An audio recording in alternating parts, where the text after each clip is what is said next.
चित्तौड़गढ़ किले का इतिहास। इतिहासकारों के अनुसार इस किले का निर्माण मौर्यवंशीय राजा चित्रांगद मौर्य ने 7वीं शताब्दी में करवाया था और इसे अपने नाम पर चित्रकूट के रूप में बसाया।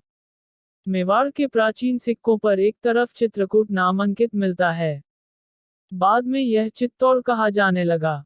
ऐसा माना जाता है कि शुरुआती समय में मौर्यों ने 7वीं शताब्दी में चित्तौड़गढ़ किले का निर्माण किया था। कई रिकॉर्ड भी हैं जो दर्शाते हैं कि मेवाड़ ने लगभग 834 वर्षों के लिए चित्तौड़गढ़ किले पर शासन किया था। बप्पा रावल ने 724 ईस्वी में किले की स्थापना की, जिसके बाद किले ने कई युद्ध और शासकों को देखा। 1. पहला आक्रमण 1303 ई में अलाउद्दीन खिलजी ने चित्तौड़गढ़ पर हमला किया था, क्योंकि रानी पद्मावती की खूबसूरती को देखकर अलाउद्दीन खिलजी उन पर मोहित हो गया और वह रानी पद्मावती को अपने साथ ले जाना चाहता था, लेकिन रानी पद्मावती के साथ जाने से मना कर दिया, जिसके कारण अलाउद्दीन खिलजी ने इस किले पर आक्रमण कर दिया। राजा रतन सिंह और उनकी सेना ने अलाउद्दीन खिलजी के खिलाफ वीरता और साहस के साथ युद्ध लड़ा, लेकिन उन्हें इस युद्ध में पराजित होना पड़ा।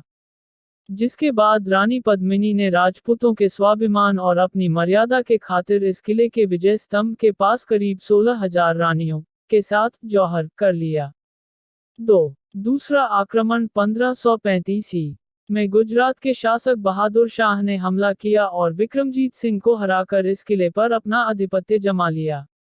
उस समय रक्षा के लिए रानी कर्णावती ने दिल्ली के शासक हुमायूं को राखी भेजकर मदद मांगी, एवं उन्होंने दुश्मन सेना की अधीनता स्वीकार न करते हुए रानी कर्णावती ने अपने अदम्य साहस का परिचय देते हुए 13,000 रानियों के साथ जौहर कर लिया।